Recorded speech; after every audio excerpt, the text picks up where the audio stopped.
Langit Jakarta sore itu seolah ikut berduka. Gerimis tipis membasahi kaca taksi yang membawaku menjauh dari rumah yang dulu kami bangun bersama. Di sampingku, Rina, putri kecilku, terlelap dalam gendonganku, seolah tak menyadari bahwa kehangatan yang ia rasakan adalah satu-satunya harta yang tersisa dari ayahnya. Aku masih ingat jelas kata-kata kejam yang terucap dari bibir Dimas, suamiku, 3 tahun lalu. Pergi dari rumahku, dari hidupku. Kau dan anakmu hanya beban. Kalimat itu bagai pisau yang menusuk jantungku. 13 tahun kami bersama, dari nol. Dari pria yang bahkan tak mampu membeli sepasang sepatu, hingga menjadi direktur utama sebuah perusahaan startup yang sukses. Aku setia mendampingi, menjadi pundak, menjadi penyemangat, dan menjadi ibu dari anak-anaknya. Tapi kini, semua itu tak berarti apa-apa di matanya. Posisiku digantikan oleh Sarah, sekretarisnya yang muda dan cantik. Harta gono gini?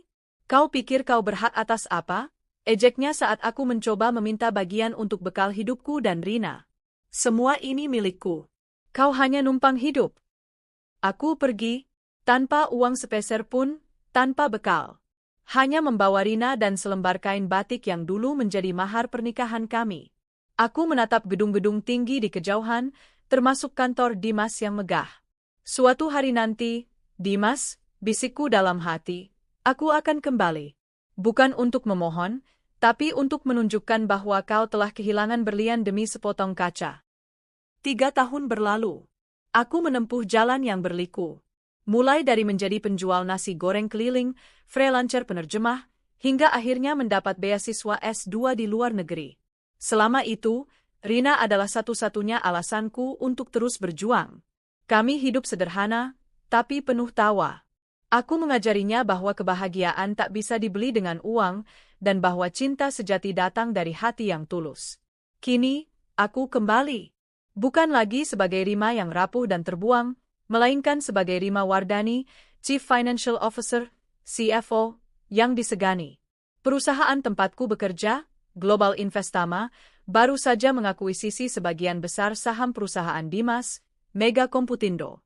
Dan aku, sebagai CFO, memiliki wewenang penuh atas restrukturisasi perusahaan yang baru diakuisisi. Pagi itu, di lobi kantor Mega Komputindo, aku berdiri tegak. Jantungku berdebar kencang, bukan karena takut, melainkan karena perpaduan antara gugup dan tekad. Aku mengenakan setelan blazer putih gading yang elegan, dengan rambut yang tertata rapi. Aku bukan lagi wanita yang dulu ia kenal. Aku adalah wanita baru, yang bangkit dari abu.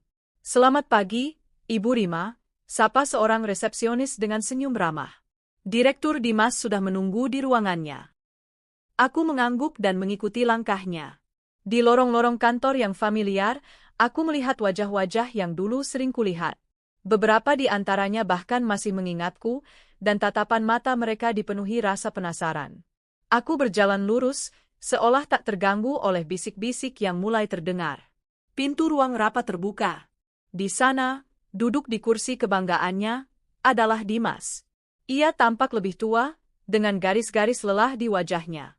Di sampingnya, Sarah duduk dengan gaya angkuh, memegang tablet berisi presentasi. Aku melihatnya dengan tatapan datar, tanpa emosi. Selamat pagi, Pak Dimas, sapaku dengan suara profesional.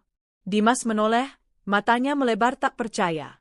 Wajahnya yang arogan seketika pucat. Rima, desisnya. Kenapa kau bisa ada di sini?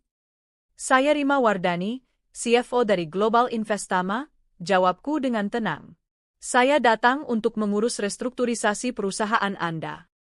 Sarah memandangku dengan sinis. Jadi, ini wanita yang kau ceritakan itu, Mas? Mantan istrimu? Jauh sekali penampilannya, katanya dengan nada mengejek. Bisa kita lanjutkan rapatnya? Potongku, mengabaikan komentar Sarah. Saya yakin kita semua memiliki banyak hal penting untuk dikerjakan. Rapat itu berjalan dengan tegang. Dimas berusaha mempertahankan wewenangnya, namun setiap argumennya patah oleh data dan fakta yang kusiapkan.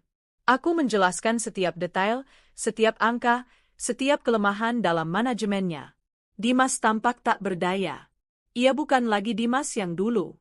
Kesuksesan yang ia raih ternyata tak sebanding dengan kemampuannya untuk mempertahankan kesuksesan itu. Jadi, kesimpulannya, ucapku mengakhiri presentasi, perusahaan ini butuh perbaikan total. Saya akan menugaskan tim saya untuk memantau semua operasional. Dan, untuk mempermudah koordinasi, Pak Dimas akan langsung berada di bawah pengawasan saya. Dimas terbelalak. Apa? Kau tidak bisa melakukan ini? Saya bisa, jawabku santai. Semua keputusan ada di tangan saya sekarang. Ini adalah kesepakatan yang disetujui oleh Dewan Direksi. Jika Anda tidak setuju, Anda bisa mengundurkan diri. Aku menatap matanya, mata yang dulu kulihat penuh cinta, kini dipenuhi amarah dan ketakutan. Kali ini, tak ada lagi air mata, tak ada lagi keraguan. Aku telah menemukan kekuatanku. Sejak hari itu, kehidupan Dimas berubah 180 derajat. Aku tidak pernah melakukan hal yang kejam atau destruktif, sebaliknya, aku hanya menerapkan aturan perusahaan yang ketat.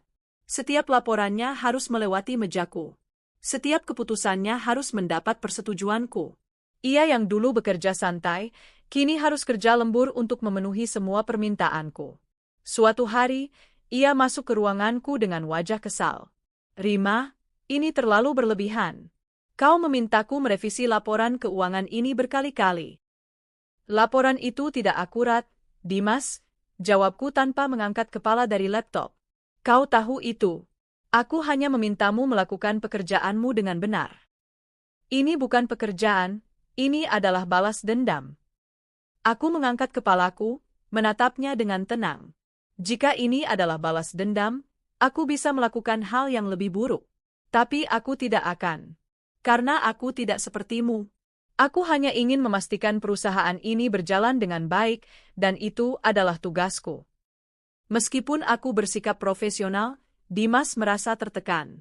Sarah, yang kini menjadi staf biasa, tak bisa berbuat banyak. Ia mencoba memprovokasiku, namun aku tak pernah menanggapinya. Aku selalu bersikap dingin dan profesional, seolah ia tak pernah ada. Kau harusnya malu, teriak Sarah suatu hari di depan semua orang. Kau menghancurkan hidup suamiku. Tolong jaga perilakumu, Nona Sarah, ucapku dengan suara datar. Jika kau tidak bisa bersikap profesional, aku akan melaporkanmu ke bagian HRD. Hari-hari berlalu. Hubungan Dimas dan Sarah mulai retak.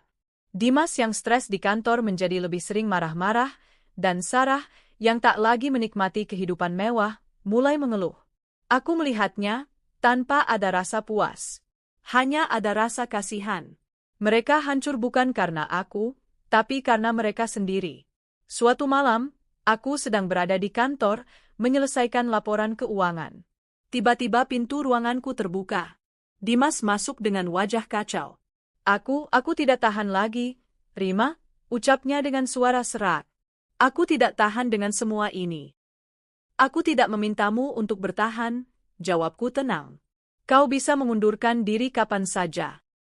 Bukan itu. Sarah, dia pergi. Dia bilang aku tidak berguna lagi karena tidak punya uang.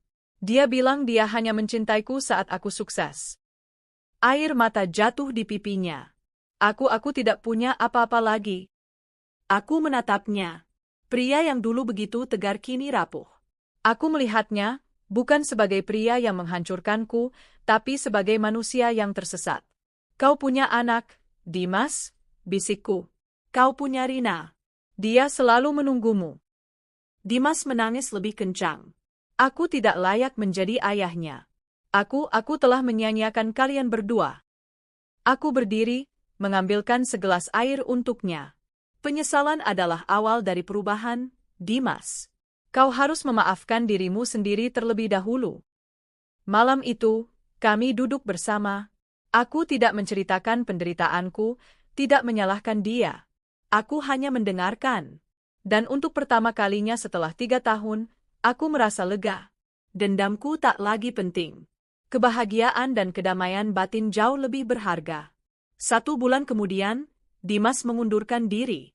Ia menjual semua asetnya untuk membayar hutang perusahaan dan memulai hidup baru. Ia tak lagi arogan, tak lagi sombong. Ia meminta maaf kepadaku dan Rina. Aku akan memulai dari awal, Rina, ucapnya saat ia datang menemuiku di rumah.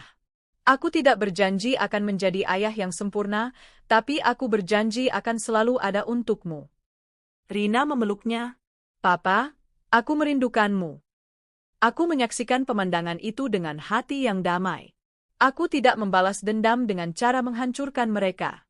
Aku membalas dendam dengan cara menjadi wanita yang lebih baik, ibu yang lebih kuat, dan profesional yang sukses. Aku menunjukkan kepadanya bahwa kesuksesan sejati bukan tentang kekuasaan, melainkan tentang integritas dan hati nurani. Aku tidak tahu apa yang akan terjadi di masa depan.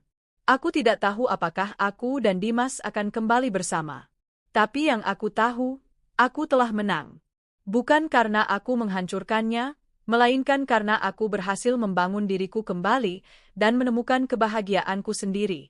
Dan itu adalah kemenangan yang sesungguhnya. 2 tahun telah berlalu sejak Dimas mengundurkan diri dari perusahaan.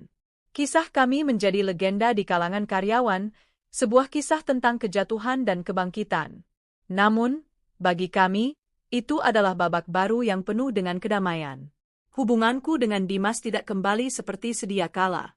Tidak ada lagi janji-janji atau impian yang kami rajut bersama. Kami sepakat untuk menjadi orang tua yang baik untuk Rina, dan perlahan, rasa sakit dari masa lalu mulai memudar. Dimas memulai bisnis kecil-kecilan di kampung halamannya, sebuah toko buku yang sederhana. Setiap minggu, dia selalu menelepon Rina, menceritakan buku-buku baru yang ia temukan. Papa, aku mau buku dongeng tentang putri yang kuat, pinta Rina suatu hari. Tentu saja, sayang. Papa akan kirimkan, jawab Dimas dengan suara yang terdengar bahagia. Aku memandang Rina yang tersenyum. Bahagia Rina adalah bahagiaku. Aku tidak lagi memikirkan dendam. Dulu, aku pikir balas dendam akan memberiku kepuasan, tetapi ternyata, pengampunan dan perdamaianlah yang memberiku kebahagiaan sejati. Aku bisa melepaskan masa lalu dan memaafkan Dimas, bukan untuknya, tapi untuk diriku sendiri. Di kantor, karirku terus menanjak. Aku menjadi direktur utama Global Investama. Kesuksesan ini terasa berbeda. Aku tidak lagi merasa harus membuktikan sesuatu kepada siapapun. Aku bekerja keras karena aku mencintai pekerjaanku, dan karena aku ingin menjadi teladan bagi Rina. Suatu sore, aku pulang dan mendapati Rina sedang asyik membaca buku yang dikirim Dimas. Ia mendongak dan berkata, "Bunda, ayah bilang pahlawan sejati itu bukan yang paling kuat, tapi yang berani mengakui kesalahannya dan memperbaikinya." Aku tersenyum. Dimas telah menemukan pahlawan dalam dirinya. Dan aku telah menemukan kedamaian dalam hatiku. Kisah kami adalah pengingat bahwa akhir dari sebuah hubungan tidak harus menjadi akhir dari segalanya.